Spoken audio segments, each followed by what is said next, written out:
This week, once again, I'm going under the knife.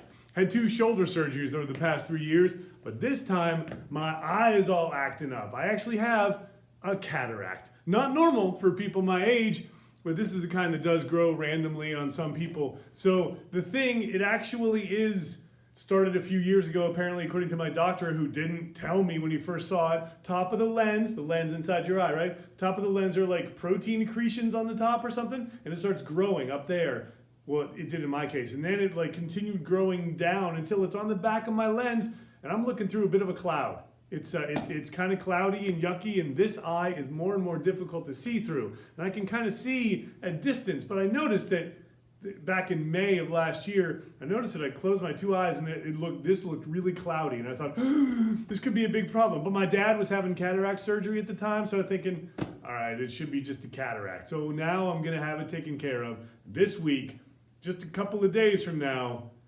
Want to see what it looks like? Well, I looked through a whole bunch of little pieces of plastic, and this is several layers of laminate plastic. So let's take a look. See that blurry, cloudy, ugly mess? I mean, you can see, if you can focus, you can see the things that are up here, and I can still read at distance with this eye, but it takes some focus, and I'm definitely using this eye as a dominant eye. Got glasses for the first time back in 8th grade, and it was a revelation. I had no idea that I wasn't able to see until I got that school screening. Of course, I should have just had the doctor do it, but I got a school screening, and they were like, yeah, you probably want to get your vision checked. So went to get the vision checked, got glasses, and like, oh my goodness, I can see the chalkboard. We had chalkboards at the time. I can see the board. I can read the things at a distance. I could always read up close. That was no problem. And I always sat close to the TV, but I didn't know why. Mom was always like, get away from the TV. You're going to mess up your eyes. It's not actually what happens, but let me take this film off for you. So I got glasses in 8th grade. I saw so much better. My academic performance increased significantly. I, of course, like to think it had to do with the glasses. It probably had to do with some significant maturation going on during those 7th and 8th grade years. I was really young for my class. Did really badly in 7th grade, like really badly. I like to blame that on the glasses now. Always blame your problems for something external to you, because that'll make you successful in the future. When I went to the big eye surgeon, when I went to the eye surgeon who was going to take a look at my eye and decide what to do with it and whether or not surgery was warranted, when we were going to do the surgery and all that stuff, I walked in and I said, yo, hey, how's it going? She said, oh, so what do you do? I'm a teacher, because she saw me correcting papers. So what do you teach?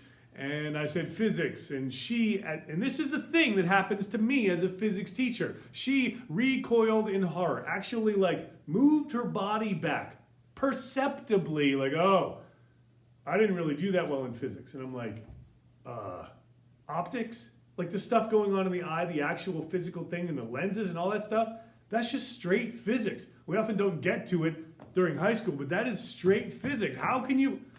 Anyway, it's frustrating to see that. Sometimes doctors and other medical professionals and engineers are like, oh, I love physics. Most of the time it's like, whoa, that's what caused me to fail out of medical school, or whatever negative story. So apparently, if you're a physics teacher, or if you want to be a physics teacher, just get used to people like recoiling in horror when you mention physics. Just say you're a science teacher. Like, oh, science. They think biology. You play with animals, right? Or the best one was, I was telling her, what do you teach? I teach physics. Oh, you teach gym. No, it's an upper level science. You probably never took it. So here's what's actually happened with my eye. That's the lens. Well, you can't see it, so let's take a look. Right here we have the lens, and that thing is the problem. There are some growths at the top, and now that growth has come down, and now it's in the visual part of the lens, so the light is passing through it. Well, okay, and here's the crazy thing. Corrective lenses are fabulous, by the way, because if this lens is not focusing properly because of the shape of your eye, the length of the eye, the shape of the lens, if it's not focusing properly, we can plaster a piece of plastic on top of this, a contact lens, or put glasses in front of it to correct that vision and make sure that the proper image does show up on the back of your eye. That's the goal, right? So here, problem is that we have to take care of this. So what's actually happening here is it's going on the lens, and what they're going to do on the very edge of this blue part, the colored portion of your eye, going to jam a little needle in there, cut maybe 1/8 of an inch, like a tiny little bit, 2.5 millimeters, and then cut and then go in there with the sonic vibrator, and then like break this lens up, and then go in there with a sucker and suck the whole lens out, and then replace it with the tiny folded up lens, because they're going to slide in that tiny little incision, and then unfold it, and it'll be a lens that's going to stay in that location, just like, it's going to be great. I might be able to see without corrective lenses for the first time.